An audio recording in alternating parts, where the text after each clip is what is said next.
ang mga kwento ng pag-ibig, kwento ng buhay at kwento ng pag-asa dito sa Barangay Love Stories. Love Stories.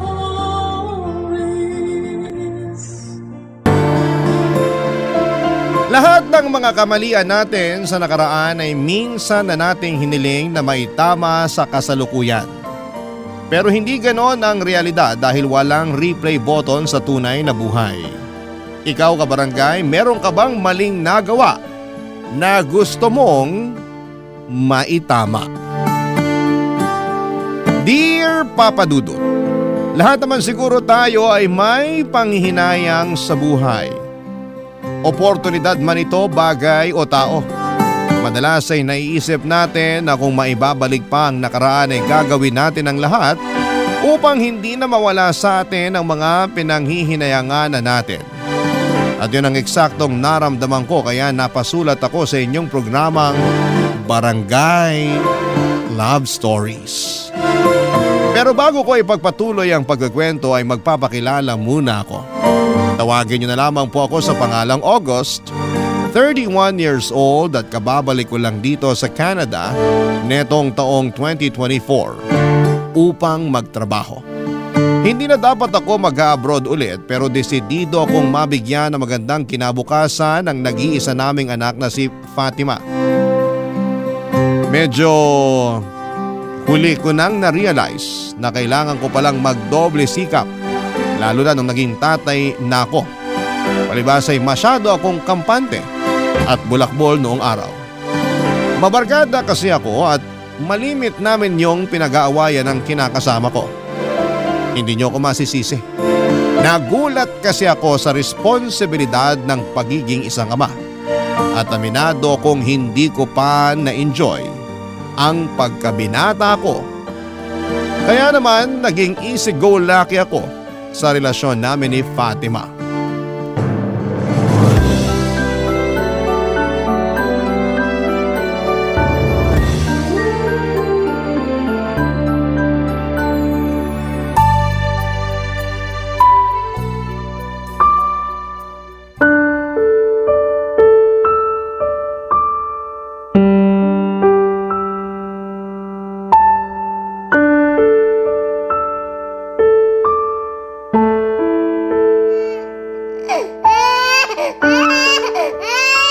Yun! Galing! Panalo na naman kami. Grabe.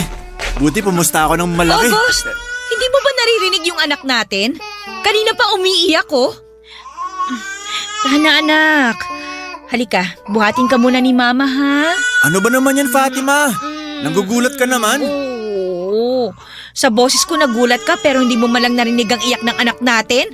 Ayos ka rin ha? Kanina naman hindi umiiyak si baby. Kanina hindi umiiyak si baby.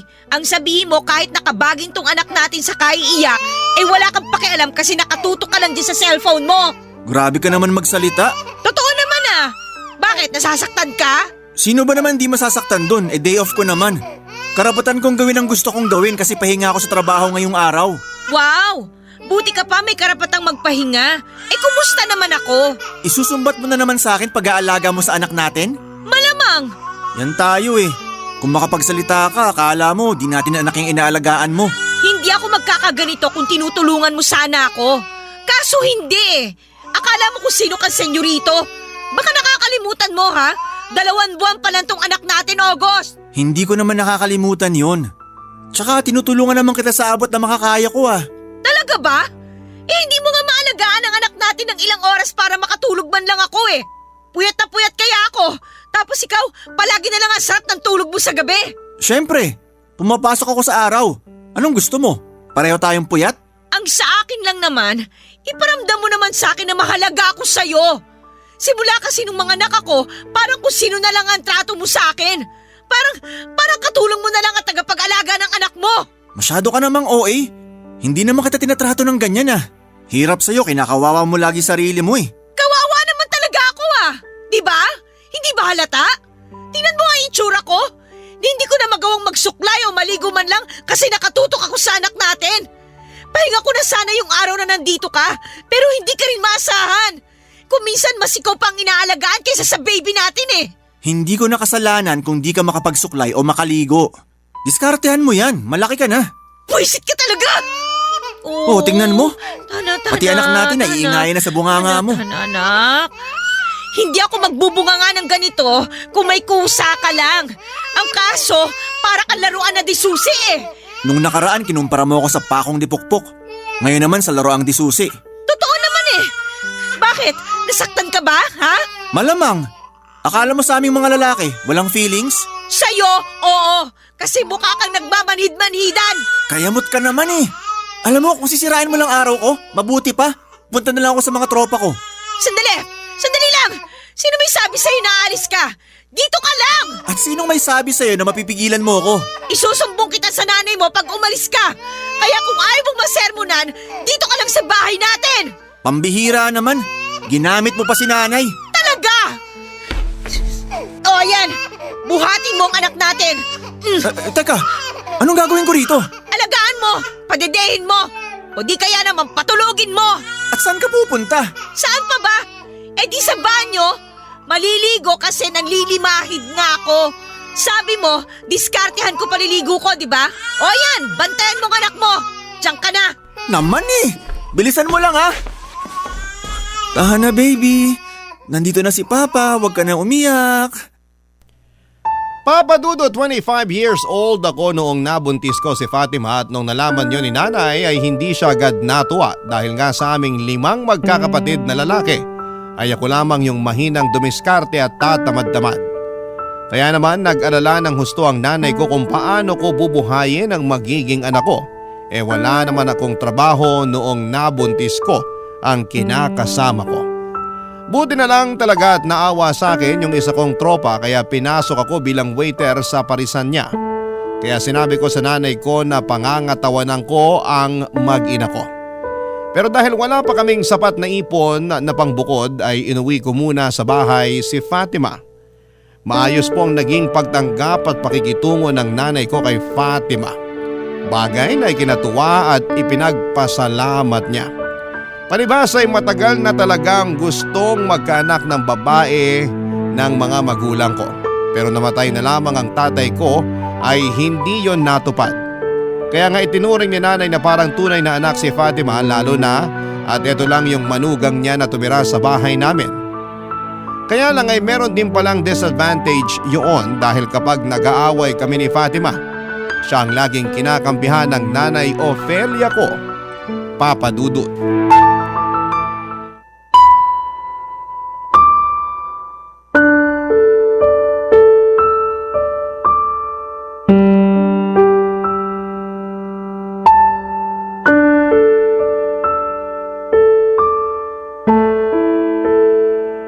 August? Ano na naman yung nakarating sa akin na nag-away na naman kayo ni Fatima? At talagang tinutuon niya yung sumbong niya sa'yo? Hindi siya nagsumbong.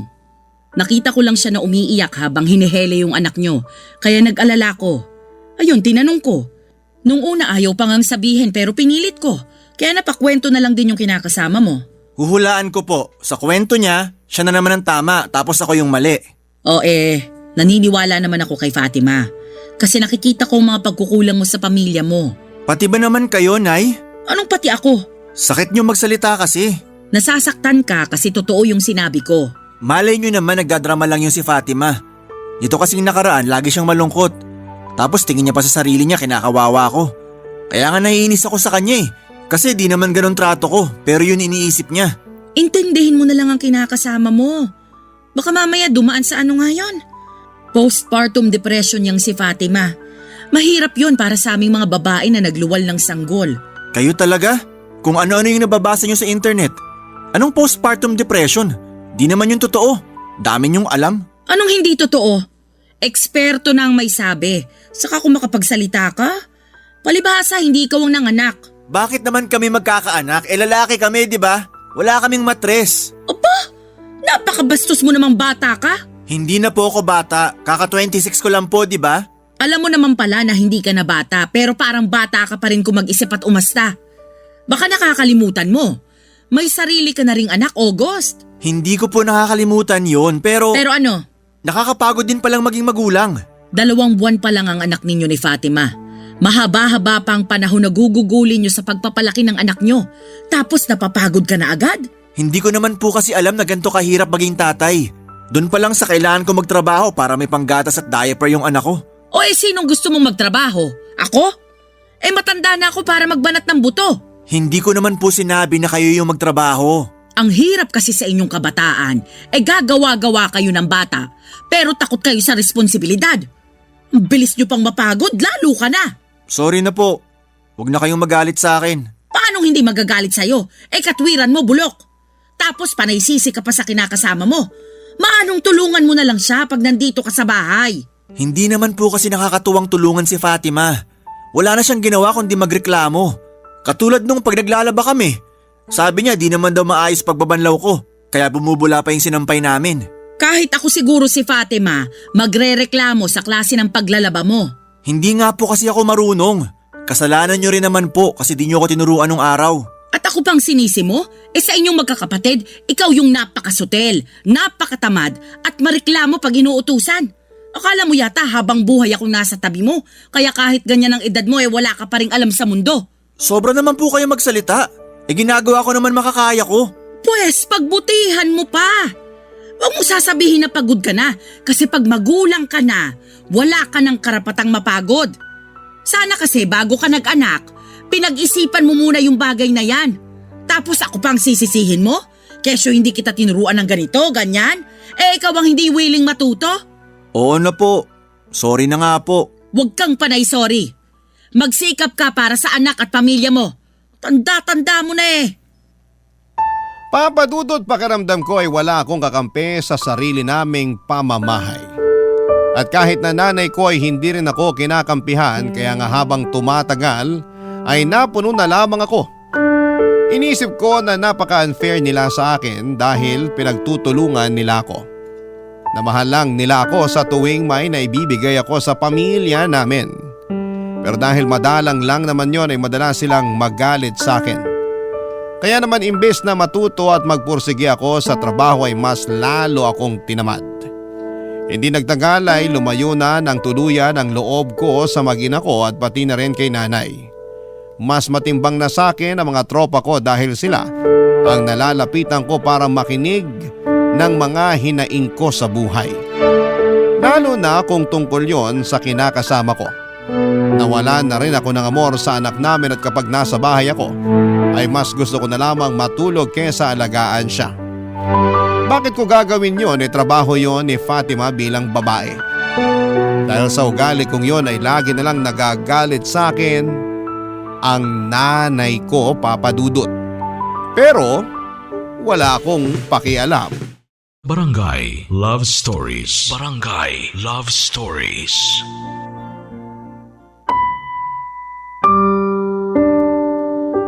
Papa Dudut, sa aming magkakapatid, ako lang ang hindi nakapagtapos ng pag-aaral.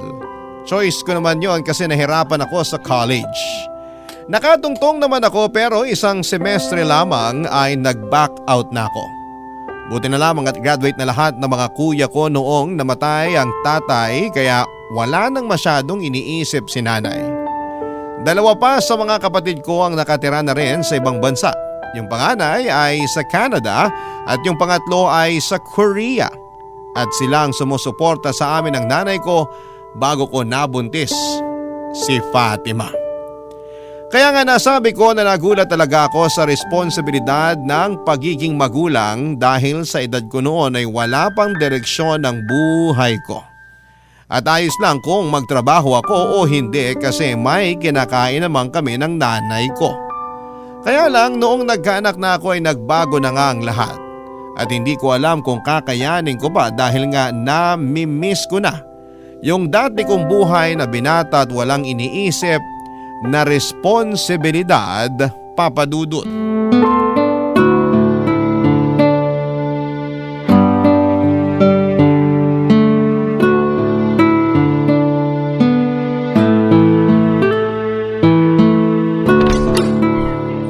Ay, grabe. Daming customer kanina sa paresan. Ayun, di ako maganda ugaga sa kakaserve sa mga tao. Mabuti pa makaupo nga muna. August, nabili mo ba yung gamot ng anak natin para sa sinat niya? Ha? Ay nako, hindi. Ano ka ba naman? Ubus na yung gamot ni baby. Huling inom na yung kanina. Bakit? May sinabi ka ba sa akin? Oo, kaninang umaga. Kaninang umaga pa pala. Malamang makakalimutan ko yon kasi nga dami kong ginawa. Pero nag-text ako sa'yo eh. Huwag mo sabihin na hindi mo nabasa. Nakita ko status mo sa Facebook kaninang 3:00. Sobra ka naman. Ako pa talaga, ikaw tong parang wala sa hulog. Alam mo may sakit yung anak natin eh. Bukas ka na lang bumili. Masyado ka namang ano. O sige, akin ang pambili. Anong pambili? Wala akong pambili. Bakit wala? Sahod mo ngayon, di ba? Oo, kaya lang Kaya lang ano? konti lang yung sinahod ko kasi may ilang araw din akong di nakapasok nung sumakit ngipin ko, di ba? O tapos? Ayun, sakto lang pambayad sa kinuha kong hulugang cellphone. Ano ka mo? Kaya wala na akong pera. At inuna mo pa talagang bayaran yung pesting cellphone na yan? Alam mo naman na tuwing sahod ko yun hinuhulugan, di ba? Tsaka pumayag ka naman na kumuha ko matapos mong basagin yung screen ng phone ko. Oo nga, pero hindi ibig sabihin uunahin mo yan kaysa sa pambili ng gamot ng anak mo. O paano na ngayon? Wala kang maibigay sa akin na pera. Saan ako kukuha ng pambili ng gamot ng anak natin? Kay nanay na lang muna siguro. Hindi ka ba nahihiya sa nanay mo? Ang tanda-tanda mo na, asa ka pa rin sa kanya? Kesa naman di mo mabili ng gamot ang anak natin, sige nga. Tsaka babayaran ko naman pag sumahod ako sa susunod eh. Kung makapagsalita ka para kampante ka lang na may nanay kang mauutangan kaya hindi mo na kami inisip ng anak mo ah. Ano na naman bang drama yan, Fatima? May binayaran nga ako, di ba? Hirap bang intindihin yon? Oo, kasi ikaw ang padre de pamilya sa atin. Dapat alam mo i-prioritize ang pangangailangan ng pamilya. Tsaka hindi lang naman ito yung unang beses na nagipit tayo ah. Dahil sa kulang o hindi kaya mababa yung sweldo mo. Buti na lang talaga nandyan yung nanay mo pero mahiya ka naman sa kanya. Bakit ako mahihiya? Nanay ko yun. Tsaka asa rin naman siya sa mga kuya ko na nasa ibang bansa. Eh di mahiya ka sa mga kuya mo? Ay, ewan ko sa'yo. Ang nega mo naman. Hindi ako nega. Sinasabi ko lang sa'yo yung totoo. Matanong nga kita, kontento ka na ba sa trabaho mo dyan sa paresan ng tropa mo? Oh, trabaho ko na naman na pagdiskitahan mo. Tanong ko ang sagutin mo. Kasi hindi kayang bumuhay ng pamilya yung sinusweldo mo doon. Kaya naman. Kaya mo mukha mo. Wala ka nga may abot sa akin ngayong pambili ng gamot ng anak mo eh. Paulit-ulit naman tayo eh. Hayaan mo. Sa susunod, meron na akong iaabot. Parang nagsisisi na ako na nagpabuntis ako sa katulad mo na mahilang dumiskarte at kontento na lang sa puro hingi sa nanay niya. Nakakainis ka!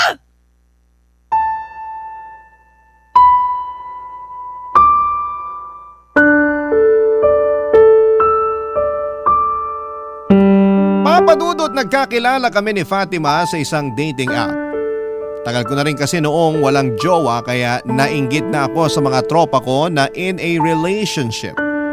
Lagi kasi akong out of place pag nagsasama-sama silang may mga jowa kaya sabi ko sa sarili ko ay gusto ko na rin pumasok sa isang relasyon. Jowa lang talaga, wala pa sa isip ko ang magkaroon ng anak kaso'y nadisgrasya noong nagkainuman kami na magtotropa bilang selebrasyon ng pagkakaroon ko ng jowa. Pareho kaming nalasing ni Fatima at ayon, buminggo na kaagad. Dahil nga sa lumalalang away namin ni Fatima tungkol sa pera, unti-unti na rin nawala yung pagmamahal ko sa kanya. Saka malaki na rin ang pinagbago niya simula ng mga anak na siya. Madalas na niyang napapabayaan ang kanyang sarili kaya hindi na siya ganon kaakit-akit sa aking paningin. Kaya siguro ako nahulog sa katrabaho kong babae na di hamak na mas maganda kay Fatima. Kaso'y matalas ang pakiramdam ng kinakasama ko dahil nalaman niya ang kalokohan ko. At syempre sinumbong niya ako kaagad sa nanay ko, Papa Dudut.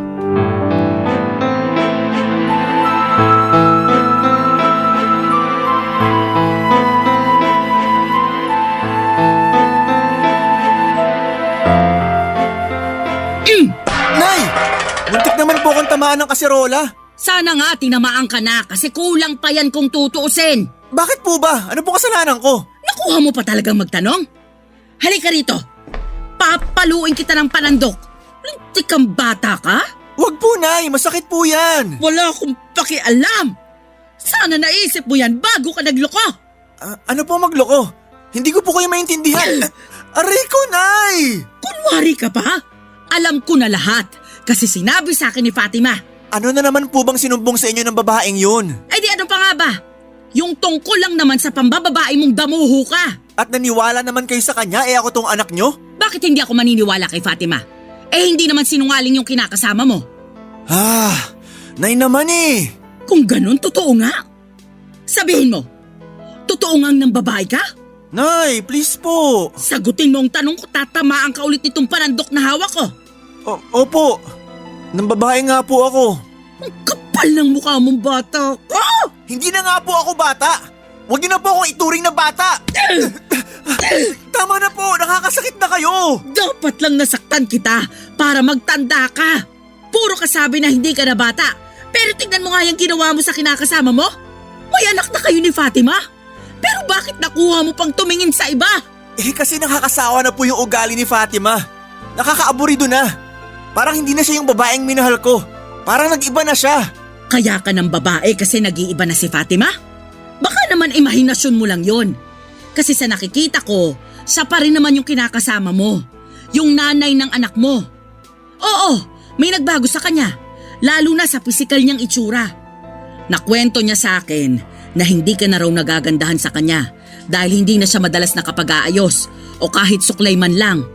Pero naisip mo man lang ba kung bakit? May anak siyang inaalagaan. Naisip ko naman po yun. Pero yung ibang nanay nga, bakit nagagawa pa rin mag-ayos ng sarili nila? Malamang hindi sila nangungunsimi sa mga asawa nila. Hindi tulad mo. Mahina na nga dumiskarte, nakuha pang mambabae. Ay! Saan ba ako nagkulang sa pagpapalaki sa'yo, anak? Bakit kasi ganyan ang ugali mo? Bakit hindi ka nalang nagmana sa mga kuya mo na matitino at responsable sa mga pamilya nila? Yan na naman kayo. Kinukumpara nyo na naman ako kay na kuya. Kanino kita ikukumpara? Sa mga kapitbahay? Siyempre hindi po. Nagtataka lang ako kasi pare-pareho naman kayo ng gatas na ininom. Isa rin yung tubig na pinanligo ninyo. Ay, walang labis, walang kulang. Pero bakit parang sa'yo sumablay, anak? Ewan ko po. Basta yun yung nararamdaman ko.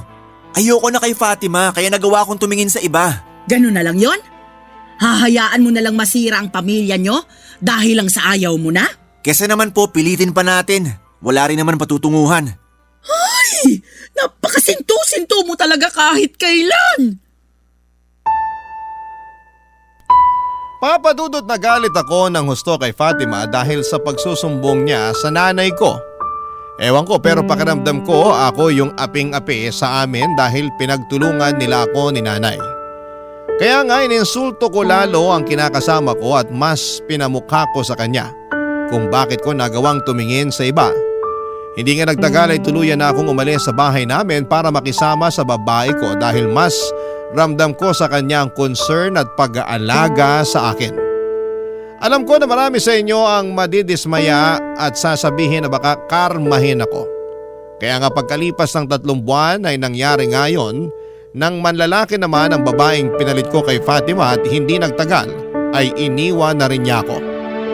Noong naging mag-isa ako ay nakaranas ako ng depresyon kaya kinapalang ko ang mukha kong umuwi sa pamilya ko. Kaso hindi ko naabutan sa bahay namin ang mag-ina ko dahil sinabi ni nanay na umalis na raw si Fatima Papadudot at umuwi sa kapatid niya para doon na manirahan kasama ang anak naming 2. Barangay Love Stories. Barangay Love Stories. Papadudot doon ko po na-realize na sobrang lungkot pala na mag-isa sa bahay namin habang wala ang mag-ina ko. Kaya nga noong sinermonan ako ni nanay ay pikit mata kong tinanggap lahat ng mga sinabi niya. Tama naman kasi siya dahil naging pabaya akong padre di pamilya at malaki talaga ang pagkukulang ko kay Fatima at sa anak namin. Doon na ako nag-isip-isip na sana'y hindi ko pinagpalit ang pamilyang meron ako. Nang makapag-ipon na ako ng lakas ng loob ay ginawa ko na ang sa tingin ko ay nararapat na tamang gawin. At yun nga ay ang panunuyo kay Fatima na bumalik sa bahay namin at sa buhay ko. Kasama ang nanay ko ay pinuntahan namin sila sa tinutuluyan nila para humingi ng paumanhin. Umaasa ako, Papa Dudut, na patatawarin ako ni Fatima kasi alam ko sa sarili kong mahal niya pa ako. At ako pa rin ang tatay ng anak namin, Papa Dudut.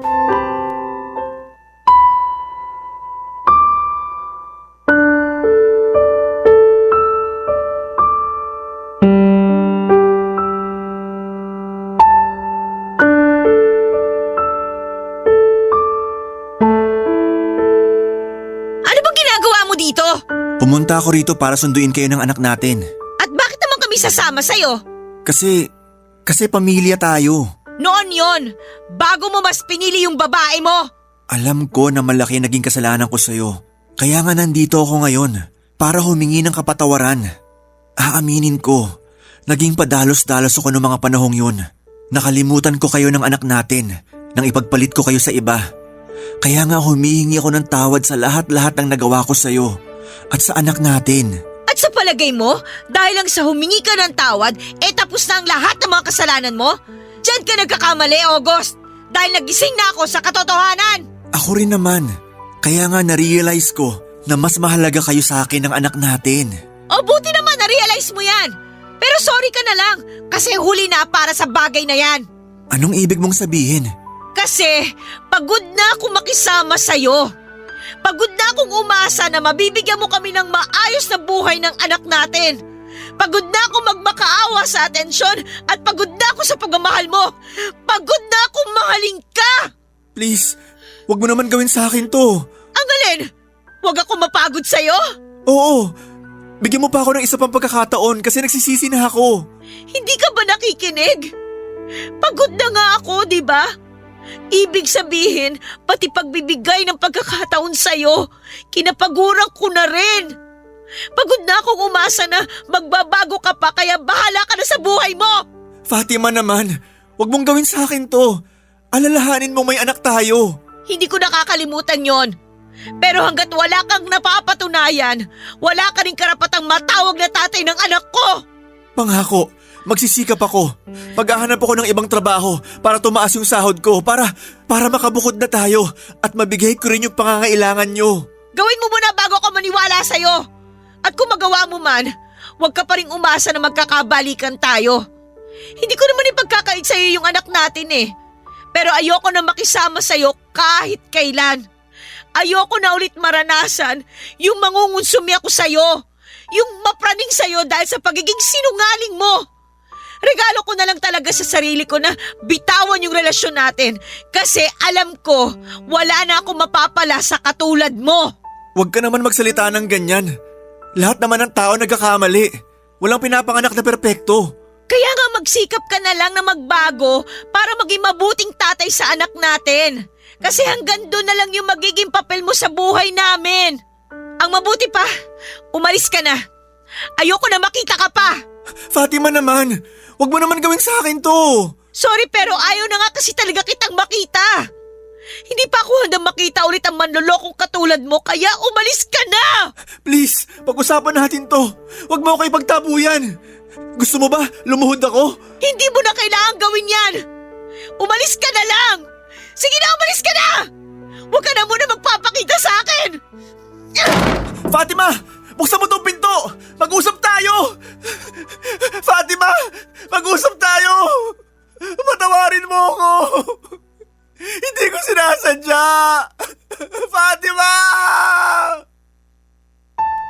Papa Dudut, napahiya talaga ako ng husto ng pagsarhan ako ni Fatima ng pinto. At ang sakit lang sa loob ng mga sinabi niya sa akin. Gusto kong magalit sa kanya pero hindi ko magawa dahil kasalanan ko naman ang lahat. Iyak ako ng iyak habang inaalo ni nanay. Buti na lamang at kasama ko siya dahil parang nawala ng lakas ang mga tuhod ko dahil sa mga nangyari. Ramdam ko ang pag-aalala niya at nananaig pa rin sa kanyang pagiging magulang kahit na galit siya sa akin. Patuloy kong sinuyo si Fatima dahil nandun pa rin ang pag-asa ko na mapapatawad niya ako. Sinubukan ko pa nga siyang ligawan ulit pero mariin niyang sinabi na ayaw na niya talaga makipagbalikan sa akin. Doon ko napag-isip-isip na baka kaya niya ayaw sa akin ay dahil hindi ko pa Napapatunayan sa kanya ang lahat ng mga sinabi ko. Kumbagay wala pa akong maipagmamalaki o resibo para sa kanya. At sa anak namin kaya nga doon ako nagpatulong sa kuya ko na nasa Canada. Nakunin ako dahil gusto kong magtrabaho doon. Bago ko umalis ay sinabi ko kay Fatima na babalik ako para pakasalan siya. Bagaman sinabi niya na wala na akong aasahan sa kanya ay hindi ko yon pinakinggan at pinaniwalaan. Tinuloy ko ang pag-abroad ko habang nagsusustento sa anak namin. Hindi naman pinagkait ni Fatima ang anak ko kaya naman masayang masaya ko. Pagkalipas nga ng 3 taon ay umuwi ako sa Pilipinas para tuparin ang pangako ko sa dati kong kinakasama. Plano ko na sanang mag-propose ng kasal sa kanya kaya lang ay nalaman ko na ikakasal na pala siya sa iba.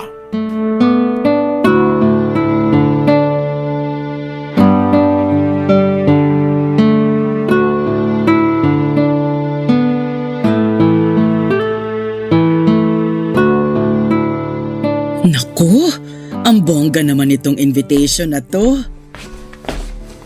Good morning po, Nay. Ay, good morning din anak.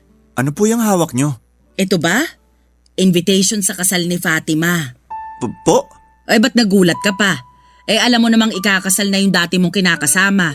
Alam ko nga, pero nagulat lang ako kasi inimbita niya kayo. Bakit naman hindi? Eh, parang anak ko na yung si Fatima. At nanay na ang turing niya sa akin. Saka kinuha niya akong ninang sa kasal niya. Kaya imbitado talaga ako. At pumayag naman po kayo. Oo naman. Bakit hindi? Kasi ano po? Ano nga? Kasi di nyo man lang ba naisip yung mararamdaman ko? Alam nyo naman yung rason kaya ako umuwi rito sa Pilipinas, di ba? Sinabi ko sa inyo na gusto ko ng pakasalan si Fatima. Pero nagulat na lang ako nung nalaman ko na sa iba na pala siya ikakasal. Ikaw lang naman ang nagdesisyon na pag uwi mo rito, yayayain mo na siya magpakasal. Nakwento sa akin ni Fatima na bago ka raw umalis pa Canada noon, sinabi niya na sa'yo na wala na kayong pag-asa na magkabalikan. Ikaw lang naman tong umaasa magpasa hanggang ngayon. Tigil mo na yan kasi ikakasal na yung tao. Mag-move on ka na. Sobra naman po kayong magsalita. Alam nyo naman na nagsisi na ako sa mga nagawa ko noon kay Fatima at sa anak namin. Patunay nun yung pagsusumikap ko kaya ako nag-abroad. Dapat lang naman na magsumikap ka kasi may anak kayo ni Fatima na dapat mong suportahan at pagtapusin ang pag-aaral. Kahit para doon na lang sa bata, maging mabuting tatay ka. Kasi yung dati mong kinakasama may nakilala ng ibang lalaki. Yung trumato sa kanya ng matino. Nagmahal ng totoo at hindi nang iwan dahil lang napagod sa relasyon at naghanap ng iba. Hanggang ngayon po ba? Sinusumbat nyo pa rin sa akin yung mga kasalanan na nagawa ko noon? Eh bakit hindi? Kasalanan mo naman talaga kaya sa iba ikakasal si Fatima eh. Kung hindi ka sana nagloko noon, kayo pa rin sanang magkasama ngayon. Ay, sa totoo lang, nalulungkot ako nung nagka-boyfriend si Fatima. Pero nung nakita ko siya sa piling nung lalaking mapapangasawa niya, napanatag ako. Bilang ina na anak na ang turing sa kanya, wala akong ibang hangad kundi maging maligaya siya sa piling ng lalaking mahal niya at totoong nagmamahal sa kanya. Kahit na hindi ako yung lalaking yon? Oo, kahit na hindi pa ikaw yon. Pero anak niyo ako. Dapat ako yung kinakampihan niyo. Kinampihan naman kita. Pero hindi ako konsentidor na ina. Saka dapat mong matutunan ng leksyon ng mga kasalanang nagawa mo noong araw. Yan na yon. Paano na ako nito? Sino na lang magmamahal sa akin? Ay, tigilan mo na nga yung kadramahan mo. Ngayon na ikakasal na si Fatima, baka panahon na rin para humanap ka ng panibagong babae na mamahalin. Pero siguraduhin mo lang na magpapakatino ka na at hindi mo na uulitin yung mga kasalanan na nagawa mo noon sa dati mong kinakasama. Paano ko po gagawin yun? Mahal ko pa nga si Fatima. Pero hindi ka na nga mahal ni Fatima. Isaksak mo yan sa kokote mo. Sakit naman po nun. Masakit talaga kasi luko-luko ka nung araw. Ay, oo nga pala. Imbitado ka rin sa kasal ni Fatima kasi gusto ka raw makita ng anak nyo. Kaya pumunta ka ha. Samahan mo ako doon. Ayoko, Nay. Anong ayaw mo? Di ka ba nakikinig? Gusto ko raw makita ng anak nyo. Kakasabi ko lang na kahit sa anak nyo ay maging mabuting tatay ka. Ay nako, kahit kailan napakapasaway mo. Papadudot, kahit na ayaw ko at labag sa loob ko ay pinilit pa rin ako ni nanay na dumalo sa kasal ni Fatima. Masaya naman ako kasi nakita ko yung anak namin, pero mas nanaiglang talaga sa akin yung matinding inggit at panghihinayang, lalo na nung tuluyan ng ikasal sa ibang babaeng pinakamamahal ko. Akala ko sa mga nobela o pelikula lang mangyayari yung ganong bagay, pero meron din pala sa tunay na buhay. At ang masasabi ko lang ay sobrang sakit. Mabuti na lang at nakayanan ko pa rin na hindi umiyak ng mga panahong yon, at nag-congrats pa ako kay Fatima at sa asawa niya. Sa kasalukuyan ay nag-move on na rin po ako at tanggap ko na naman sa sarili ko na hindi na magiging kami ni Fatima, lalo na at kasal na siya sa iba. Kaya nga nag-decide akong bumalik sa Canada para abalahin ang sarili ko sa trabaho, nang sa ganon ay mas madali akong makalimot. May mga gabi pa rin naman na umiiyak ako at nagsisisi sa mga kamalian ko sa nakaraan. Pero alam ko na hindi ko na yon mababalikan pa, at ang tanging magagawa ko na lang sa ngayon ay ang magsikap na maging mabuting tatay sa anak namin ang dati kong kinakasama. Hanggang dito na lamang po ang sulat ko, Papa Dudut, at sana po ay mapili po ninyong i-ere sa programang Barangay Love Stories. Naway nakapulot ng aral ang aking kwento para sa mga kabarangay natin. God bless po and more power sa inyong istasyon. Ang inyong forever kapuso at kabarangay, August. Barangay Love Stories. Barangay Love Stories. Ako, gigil na gigil talaga ako sa nangyayari sa kwento natin. O ikaw, kabarangay, kumukulo rin ba dugo mo?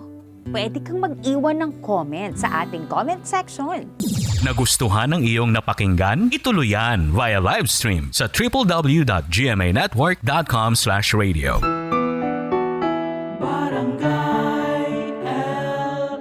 In Mega Manila, 97.1. Forever.